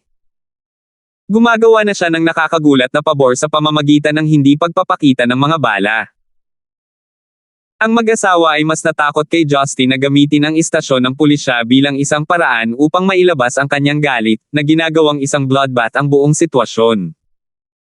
Kung tutuusin, naisip nga niya iyon noong binaril siya ng grupong iyon, pero pinigilan niya ito ng mariin. Alam niyang inosente ang karamihan sa mga pulis, at kung papatayin niya ang 12-dosenang ordinaryong tao ng sabay-sabay, tiyak na mawawalan siya ng kontrol, kaya ginamit niya ang lahat ng kanyang lakas para idirekta ang Endless Resolve Restoration Scripture para pigilan ang nakamamatay na layunin. Sinama ng tingin ni Justin sina Sky Dragon at Pamela na kararating lang, at lumabas ng police station. Ang iskarlate sa kanyang mga mata ay medyo naging mas malakas kaysa dati. Walang lakas ng loob ang pulis na pigilan siya. Buti na lang at hindi sila nahimatay. Kuya Gibson, saan ka pupunta? Humakbang si Pamela sa harap ni Justin, nagtanong ng may gulat. Sinulyapan siya ni Justin. Tumabi ka. Ayoko. Matigas na umiling si Pamela, malakas na sinabi, malamang hahanapin mo si Melvin. Kuya Gibson, makinig ka sa akin, sa likod ni Melvin ay hindi lang ang angkan ng Latin, ang kanyang lolo ay. Nang hindi na siya hinintay na matapos, hinailan ni Justin ang kanyang braso at itinapon siya sa isang tabi. Sumigaw ng alarma si Pamela. Ang kanyang mga kasanayan ay karaniwan sa Dragon Group. Hindi niya posibleng makayanan ang puwersa ni Justin. Mabuti na lang at nasalo siya ni Sky Dragon sa oras, iniiwasan ang sakit ng pagbangga sa isang pader. Wala akong pakialam kung sino siya. Kung hindi mo masabi sa akin kung nasaan siya, huwag kang hamarang.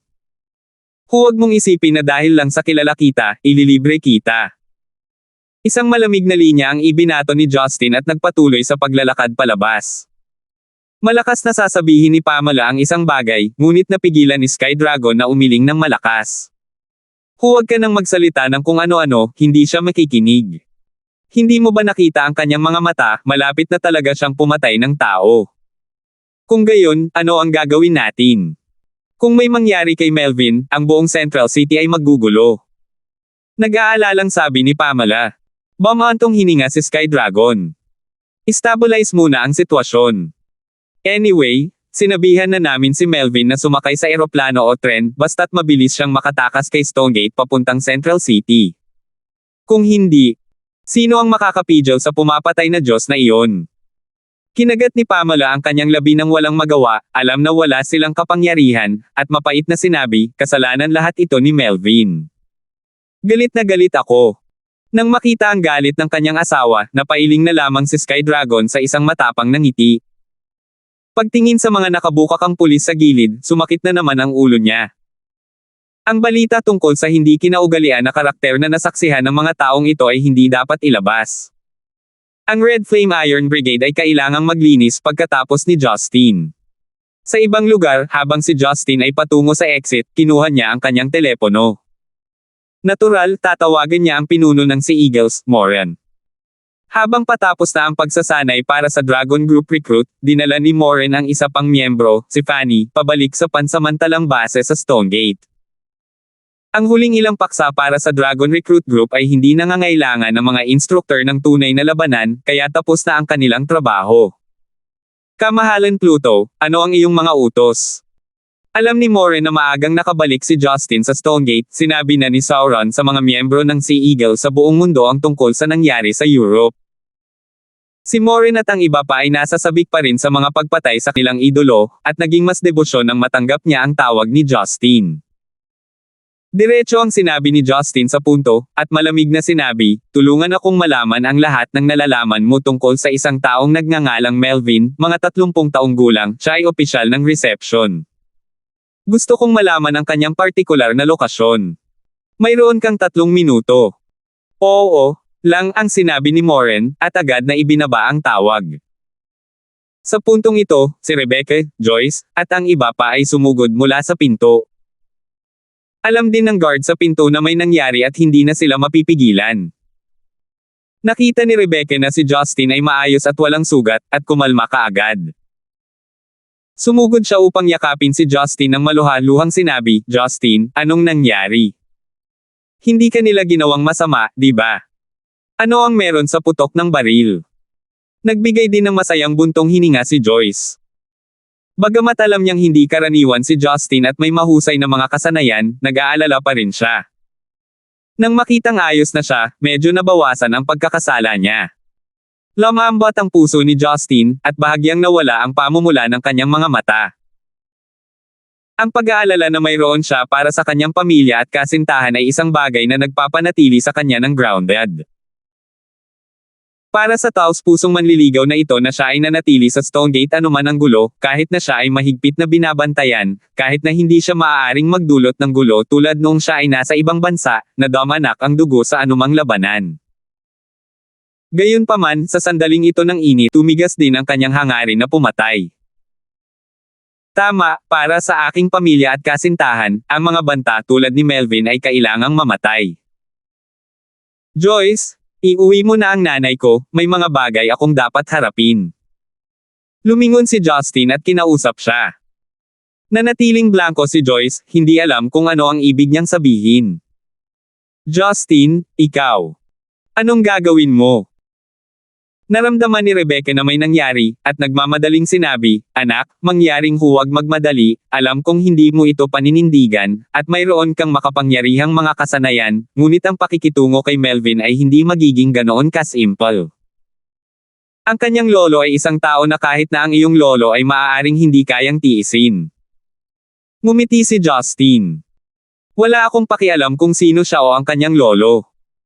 Aasa ako sa sarili kong lakas, at hindi ko kailangan ng tulong ng Gibson clan. Dahil doon, lumingon si Justin kina Teddy at Janet. Tulungan si Joyce na pauwiin ang aking ina ng magkasama, at ipagpatuloy ang iyong trabaho sa opisina. Hindi makayanan ni Rebecca na bumitaw, at gusto siyang payuhan pa, ngunit ayaw ni Justin na mag-aksaya ng oras. May mga bagay na wala siyang panahon para maintindihan. Sa makatuwid, inilagay niya ang ilang truchi sa katawan ni Rebecca, pinatulog siya, at ipinasa siya sa blanko na si Joyce, hinayaan siyang suportahan ang kanyang ina. Alagaan mong mabuti ang aming ina, at gawin mo ang sinabi mo. Malinaw itong sinabi ni Justin, at umalis sa istasyon ng pulis sa isang iglap. Natulala sina Janet at Teddy sa kanilang mga kinatatayuan. Hindi nila inaasahan na ang karaniwang masayahin na Direktor Gibson ay talagang parang isang maalamat na eksperto sa militar. Para naman kay Joyce, bukod sa pag-aalala, nakaramdam din siya ng sarap dahil sinabi ni Justin na nanay natin. Si Justin ay nagpakita sa labas ng istasyon ng pulisya at naglakad patungo sa kalsada, handang tumawag ng taxi para tumungo sa kinaroroonan ni Melvin. Ang kanyang telepono ay nag-vibrate sa oras na ito. Kinuha niya ito at narinig ang boses ni Moran. Kamahalan Pluto, nahanap ko na. Ang 30 taong gulang o higit pang opisyal ng reception na si Melvin, ito ay dapat na direktor ng broadcast television ni Stonegate. Makikita sa senyales na nagmamadali siyang pumunta sa Stonegate International Airport. Nagbook na siya ng tiket papuntang Central City at aalis siya sa susunod na oras. Airport. Nanlamig si Justin habang tumatawa. Got it. Bantayan mo siya, ipaalam sa akin kung may mga pagbabago. Ibababa na sana ni Justin ang tawag nang biglang sinabi ni Moran, kamahalan Pluto, payagan mo akong magtanong. Maaari ko bang itanong kung papatayin mo si Melvin? Oo. Kumunat ang noo ni Justin. Ang kanyang mga nasasakupan ay bihirang nang ahas na magtanong sa kanya.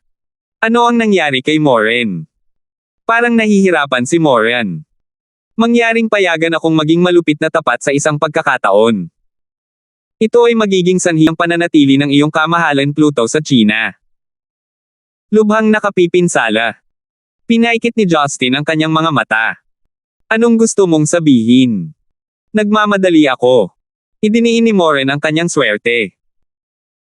Ayon sa impormasyon, ang ama ni Melvin ay ang pinuno ng angkan ng lote ng Central City, bilang isang sentral na tagapamahala sa Departamento ng Kultura. Bagamat hindi gaanong kalakihan, ang kanyang ina ay anak ni Motion Lee, ang pinuno ng angkan ng Lee, isa sa 4 na dakilang angkan ng Central City. Si Motion ang kasalukuyang Vice Premier ng Konseho ng Estado ng China, isang mahalagang partidong pangkapayapaan sa gitna ng China. Kumunat ang noo ni Justin. Narinig na niya ang paliwanag ni Tang Wan noon, ang 4 na dakilang angkan ng Central City ay sina Nigel, Lee, Gibson, Tang. Ang angkan ng Nigel ang pinakamalakas. Ang negosyo ng ulo ng Tang ay medyo mahina. Ang angkan ng Gibson ay nagtiis dahil naroon si Gavin bilang kanilang gulugod. Para naman sa angkan ng Lee, hindi niya gaanong naintindihan at wala siyang mood para alamin. Sa pakikinig kay Moren, tila ang angkan ng Lee ay may higit pa sa vice premier na ito. Kung hindi, hindi ito magiging dahilan para pigilan siya. Sa katunayan, nagpatuloy si Moren, bagaman sa panlabas na posisyon ang posisyon ni Machen ay ang Vice Premier, pangalawa lamang kay Gilmore Nigel mula sa angkan ng Nigel, ang tunay na autoridad na hawak ni Machen ay ang hepe ng Zen-Icon Security Bureau. Batay sa posisyon na ito lamang, siya ay mas makapangyarihan at maimpluwensyang kaysa kay Martin Collins. Tanging, Red Flame Iron Brigade ay nagsasarili, kasama ang liste ng brigade ng Lee.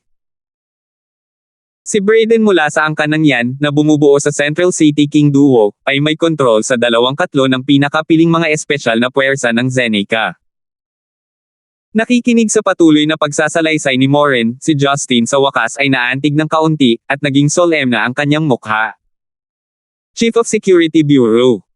Sa madaling salita, siya ang pinuno ng mga especially IA.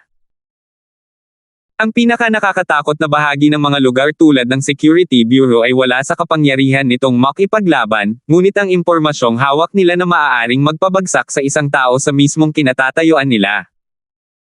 Maaari kang magkaroon ng mataas na posisyon, o maging napakayaman, ngunit walang ganap na santo, at mahirap na walang maruming sikreto. At kapag mas mataas ka, mas natatakot kang malantad. Si Machen ay may kontrol sa Security Bureau sa loob ng mahigit 20 taon, kung wala siyang matinding pamamaraan ay hindi siya magiging ganoon katatag. Maliban na lang kung hindi mo na-provoke ang isang taong tulad nito, kapag nagalit ka sa kanya, mahirap sabihin kung anong impormasyon ang ihahayag niya para tuluyang hindi mapalaya ng kanyang mga kaaway ang kanilang sarili. Mas gugustuhin ng mga opisyal sa Central City na pukawin si Gilmore. At worst magsasalpukan sila sa ibabaw, may chance pa na manalo. Ngunit hindi sila naglakas loob na inisin si Machen na may hawak ng napakadilim na impormasyong ito. Nakikipag-away sa ulo ng mga especially iya. Natalo ka na bago ka pa nagsimula. At si Duncan mula sa angkan ng Lee ay naging isang controller ng higit sa kalahati ng mga espesyal na puwersa ng Zeneca sa murang edad, na talagang isang trump card, katulad ni Braden mula sa angkan ng Yan.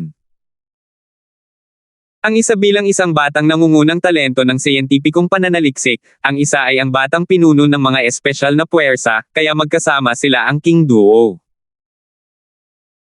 Kahit na ang mga especially iya at mga espesyal na puwersa ay maaaring hindi gaanong banta kay Justin, hindi ito nangangahulugan na sila ay walang silbi sa mga taong nakapaligid sa kanya. Si Melvin ay apo ni Machen. Kung saktan siya ni Justin at ang Lee clan ay hindi mag-react, ang kanilang reputasyon ay hinding-hindi mabubuhay, at maaari rin nilang bawiin ang kanilang sarili mula sa 4 na dakilang angkan ng Central City. Nangangahulugan ito na kung pinatay ni Justin si Melvin, ang angkan ng Lawton ay walang gaanong kapangyarihan sa pagganti. Ang problema ay ang mga taong sumusuporta sa angkan ng Law, sa sandaling kumilos ang angkan ng Lee, kahit na hindi nila maharap si Justin ng direkta, magiging madali para sa kanila na puntiryahin ang mga nasa tabi ni Justin. At kung talagang nakipaglaban si Justin sa isang madugong labanan sa angkan ng Lee, ang mga casualty ay hindi lamang sa angkan ng Lee, ngunit ang buong Zeneca. Ang mga kapangyarihan tulad ng Security Bureau at mga espesyal na puwersa ay gagamitin upang harapin si Justin. Kung papatayin ni Justin ang sinumang pangunahing personahe, ang mga gawaing pampolitika at militar ng Zeneca ay magiging magulo. Maaaring maakit pa nito ang mga bansang pinagmamasdan ng may pag-iimbot sa Zeneca, na nagbibigay daan sa kanila ng pagkakataong pagsamantalahan. Sa puntong iyon, si Justin ay hindi naiiba sa sanhi ng pagbagsak ng Zeneca, kaya ano ang magiging punto ng pananatili? Ang lalo pang nag-alinlangan ni Justin ay dahil pinangasiwaan ni Machen ang Security Bureau, hindi niya maaaring malaman ang pagkakakilanlan ni Justin, at tiyak na handa siyang ipagtanggol si Justin.